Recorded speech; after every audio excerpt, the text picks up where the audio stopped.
When a child suddenly stops growing, the instinct is often to just wait, to see if they'll catch up. This is a standard pediatric growth chart. Clinically, short stature is defined strictly, a height measurement falling below the 3rd percentile, or less than -2 standard deviations for the patient's age and sex. Relying on this single measurement creates a false sense of security. Assuming a child is short simply because the parents are short, without plotting a growth curve, is a diagnostic failure that ignores the possibility of an active disease process. Short stature is never a static measurement. It is a dynamic, multivariable pattern recognition problem. Assessment requires transforming that isolated data point into a trajectory. You need to calculate the speed of the body's growth engine and check its internal biological clock against the patient's exact genetic potential. To build this diagnostic matrix, we use a strict operational framework, the SHORT mnemonic. Executed correctly, this framework separates noise from clinical signals. It identifies hidden systemic diseases or endocrine failures that often mask themselves as normal physiological variants.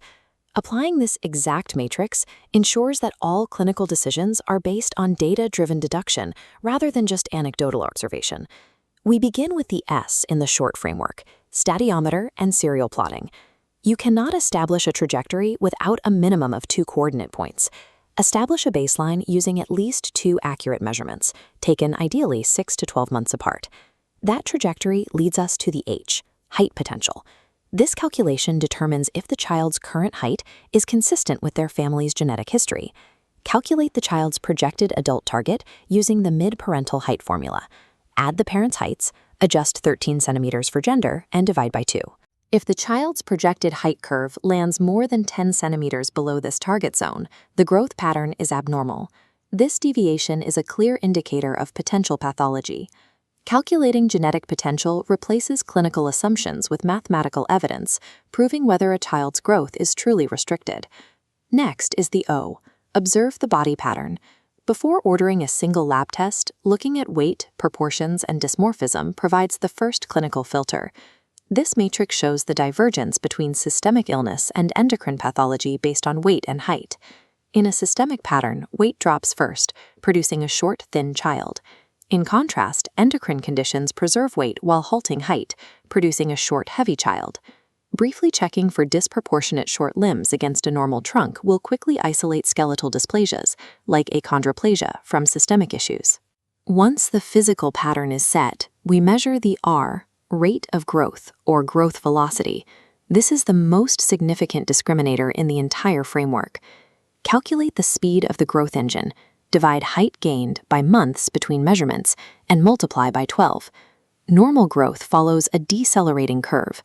A velocity of less than 5 centimeters per year after age 5 is clinically abnormal and requires specialist referral.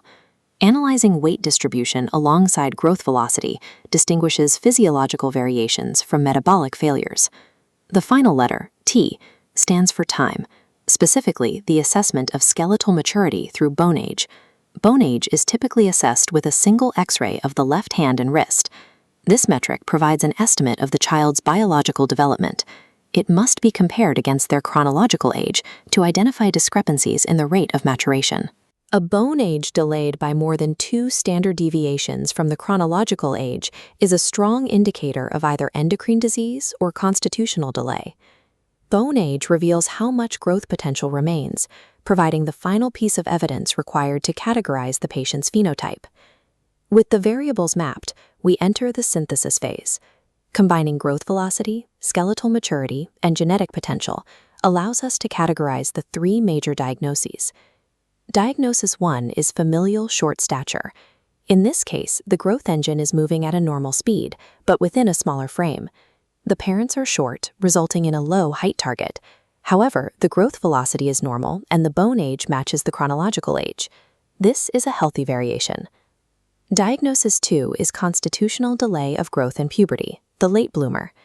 Here, the biological clock is lagging behind the chronological age. While puberty is delayed, the growth engine is functioning correctly. Because the bone age is delayed, the child has more time to grow and will typically reach a normal adult height. Diagnosis 3 is pathological short stature. This represents a failure of the growth engine itself. This is suspected when growth velocity is poor, bone age is severely delayed, or the trajectory completely misses the genetic target. The short framework ensures that every patient is systematically mapped to one of these three distinct clinical paths. Let's apply this to a specific case. Consider an adolescent boy with significant short stature and central adiposity, delayed bone age, and delayed puberty, but normal bodily proportions.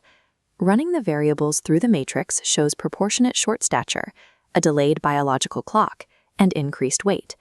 This specific combination, proportionate height, delayed bone age, and increased weight, is a high-priority signal for endocrine pathology. Differentials for this data pattern include growth hormone deficiency, congenital hypopituitarism, and hypopituitarism. Initial primary care investigations should include thyroid function tests, IGF-1, and a bone age X-ray. Do not order a random growth hormone level. GH secretion is pulsatile, making a random draw in a primary care setting diagnostically uninformative. Referral to pediatric endocrinology is required if growth failure is accompanied by headaches, visual changes, or signs of multiple pituitary hormone deficiencies. In a clinical exam, demonstrate your workflow by confirming accurate oxology, calculating growth velocity and genetic targets, and using bone age to differentiate between healthy variants and pathology. The short matrix replaces reactive observation with a systematic investigation, ensuring that every growth failure is identified through evidence.